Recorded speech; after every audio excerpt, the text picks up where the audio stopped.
अरे राजा भैया, अरे नमस्ते। अरे नमस्ते।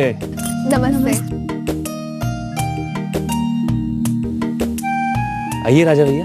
माफ करना किशोर भाई, बिना बताए मुलाकात करने चले आए। कैसी बात कर रहे हैं राजा भैया, बताइए क्या कर सकता हूँ मैं आपके लिए। किशोर भाई, हमने सुना कि माया जी ने तुम्हारी जमीन ले ली थी और तुमने बहुत हाँ भैया, बड़ी लंबी लड़ाई थी वो। कागजों से लेकर मुआवजे तक हर चीज में मुझे ठगा गया। भैया ये जमीन हमें चाहिए। ये जमीन तो उस किशोर की है मालिक। मेरी मानो तो ये जमीन बेच दो। क्या? रकम के साथ साथ कुछ बंधक गिरवी तो रखना ही होता है ना। लेकिन मुंशी जी, गिरवी रखने के लिए मेरे पास तो कोई जमीन है ना। ये तो किशोर की जमीन के कागज हैं। बिल्कुल सही, सही पहचाना। ये किशोर की जमीन थी। अब हमारी है। ये क्या कर रहे हो हमारी जमीन पर? तुम्हारी जमीन है नहीं थी, अब ये ओम बाबू की जमीन है। चल यहाँ से। बड़ा बुरा वक्त था, कुछ समझ नहीं आता था क्या करूं, कैसे अपनी जमीन बचाऊं। सबने मुझे धोखा दिया। मुंशी, जिसे मैं अपना समझता था, इतने उसने वादे किए, कहाँ उसने मेरे को अंगूठा लगवा दिया। सब धोखा। अरे ये सब तो बस मन की तसल्ली के लिए है, वरना तू तो कहीं नहीं जा रहा और ना ये जमीन। पर फिर जीत सच की ही हुई। सारी बातें साफ हो गई और मुझे मेरी जमीन वापस मिल गई। पर किशोर भैया, ऐसे तो और भी कई लोग होंगे जिनकी जमीनें धोखे और चालाकी से ले ली गई होंगी, जिन्हें ना तो अपनी जमीनों का सही मुआवजा मिला होगा और जो आपकी तरह लड़ाई भी नहीं लड़ सकते। बहुत है। मैं तो खुद राजा भैया के पास इस बारे में बात करने के लिए आने वाला था। जो माया जी ने मेरे साथ किया, वो दूसरे किसानों के साथ भी वही चीज करना चाहती है। तो क्यों नहीं हम उनसे बात करके उन्हें एक होकर अपनी लड़ाई लड़ने को समझाते? अरे ये उनकी जमीन है, कोई उनसे ऐसे कैसे ले सकता है? पर उन्होंने कागजों पर दस्तखत कर दिए होंगे और पैसा भी ले लिया होगा तो? सब हुआ है जीत भैया, पर हर बात में धोखा है। कागजों में जो कानूनी बातें लिखी गई हैं, वो कहां गरीब अनपढ़ किसानों के समझ में आती हैं। और जो पैसा दिया गया, वो सही दामों से आधा भी नहीं है।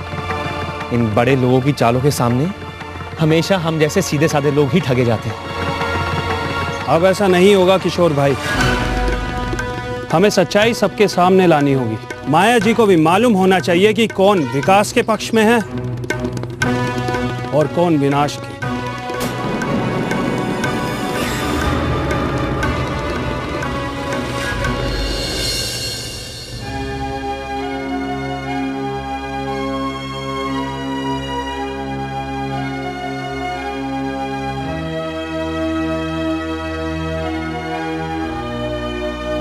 नंदिनी, नंदिनी, अभी मैं भौजी से मिलकर आ रहा हूँ।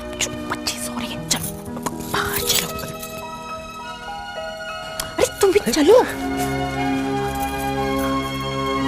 अभी बोलो, क्या बात है? बहू जी से मिलकर आ रहा हूँ। वो हमारी मदद करना चाहती है।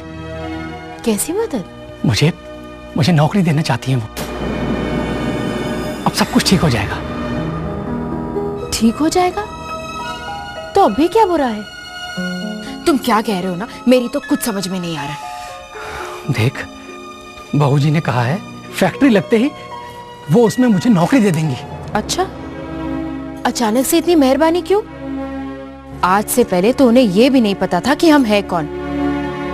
असली बात क्या है?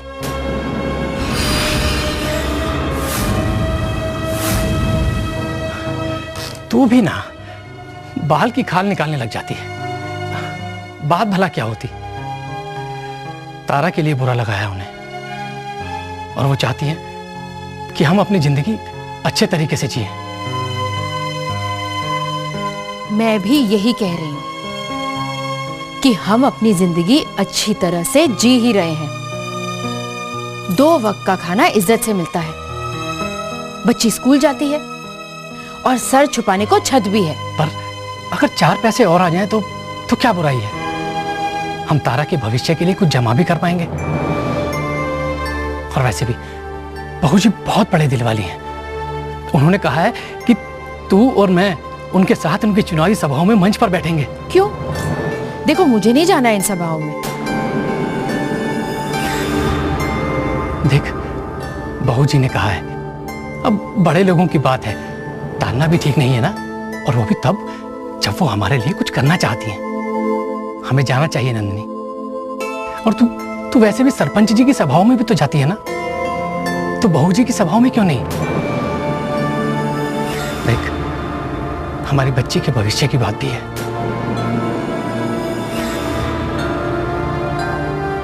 अच्छा ठीक है।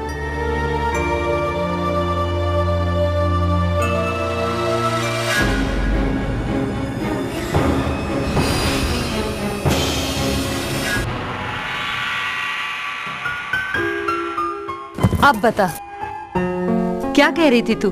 माँ, आज मैं, नलिन, जीत भैया, मंगला दीदी और राजा बाबू हम सब किशोर भैया से मिलने गए थे। वही जिसकी जमीन माया ने हथिया ली थी। हाँ, पर वो जमीन तो किशोर को वापस मिल गई थी। हाँ माँ, पर लड़के। पता है माँ, किशोर भैया बता रहे थे कि ऐसे और भी कई लोग हैं जिनकी जमीनें अब भी माया जी के पास हैं।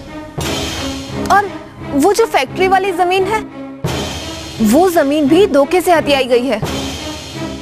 बस माँ, हम सब ने तय कर लिया है, हम सब लोग इसके खिलाफ मिलकर आवाज उठाएंगे। ये तो बहुत ही अच्छी बात है। न्याय के लिए हम सभी को आवाज उठानी ही चाहिए। अब किसे न्याय दिलवा रही हो फुल्लो रानी? बुआ, हम सब ने एक आंदोलन शुरू करने का सोचा है। माया जी की हेरा फेरियों के खिलाफ लोगों में जागरूकता लाने के लिए। वाह सरपंच जी वाह!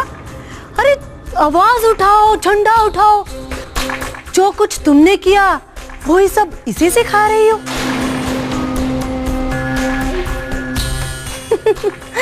पर होने वाला कुछ नहीं बन्नो। मंजीरे पीटने से बारिश नहीं होगी। और ऊपर से जमीन की बात, सालों सालों गुजर जाते हैं कोर्ट कचहरी के चक्कर लगाते लगाते। पर अगर मन में हौसला और विश्वास हो तो जीत मिलनी तय है, जैसे कि किशोर भैया को मिली। बिल्कुल सही कह रही हो विद्या। सच्चाई और साहस की ताकत बहुत बड़ी होती है, इसीलिए तो अंत में जीत उसकी ही होती है। सही कहा, अंत में ही जीत होती है। मुंह में गंगा जल और हाथ में जीत के पेपर। वाह सरपंच जी वाह! जिंदगी भर घिसा, जिंदगी भर माथे पे लगा चंदन मरने के बाद।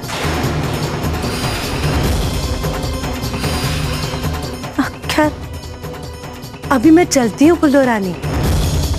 मुझे एक बहुत जरूरी फोन करना है किसी को।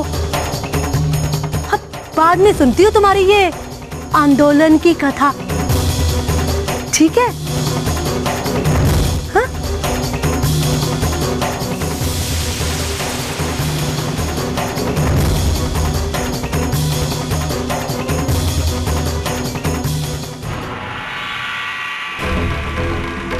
सीधे मुद्दे की बात करता हूं अभी।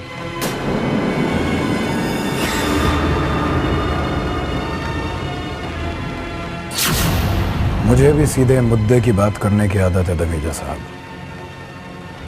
बोलिए, किसके खून की खबर लेके आए हैं? मैं जानता हूं अभी तुम मुझसे नाराज हो। गलती तो मुझसे हुई है। और आपको मालूम है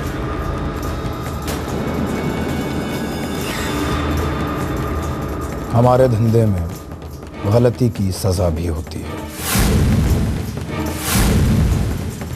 तुम जो चाहे सजा मुझे दे सकते हो अभी, लेकिन पहले मेरी बात सुन लो। मैं तुम्हारे साथ फिर से एक नई शुरुआत करना चाहता हूँ। नई चीज शुरू करने के लिए पुरानी चीज को मिटाने की मेरी आदत नहीं है। तुम्हें अब मेरी मदद क्यों चाहिए? मैं तुम्हें सब कुछ बता सकता हूं अभी, सब कुछ। पहले तुम्हारे फायदे की एक बात बता दूं। बड़े साहब के घर में एक भेदी है, विभीषण, जिसकी वजह से करण तुम्हारे बारे में सब कुछ जानता है। तुम इस जुर्म की दुनिया में वापस क्यों आए? सिड से तुमने जो वसीयत के कागज लिए थे वो तुम्हें क्यों चाहिए थे? सविता तुम्हारी बहन है और तुम उसे बचाना चाहते हो। ये सब जानता है करण। बड़े साहब तुम्हें वक्त दे रहे थे। करण सविता के पीछे है। अच्छा यही होगा कि तुम जितनी जल्दी हो सके सविता को बचाने की कोशिश करो, वरना मुझे क्या करना है ये मैं अच्छी तरह से जानता हूं धमीजा साहब। बाबा कहते हैं ना, चेहरे अक्सर धोखा दे जाते हैं।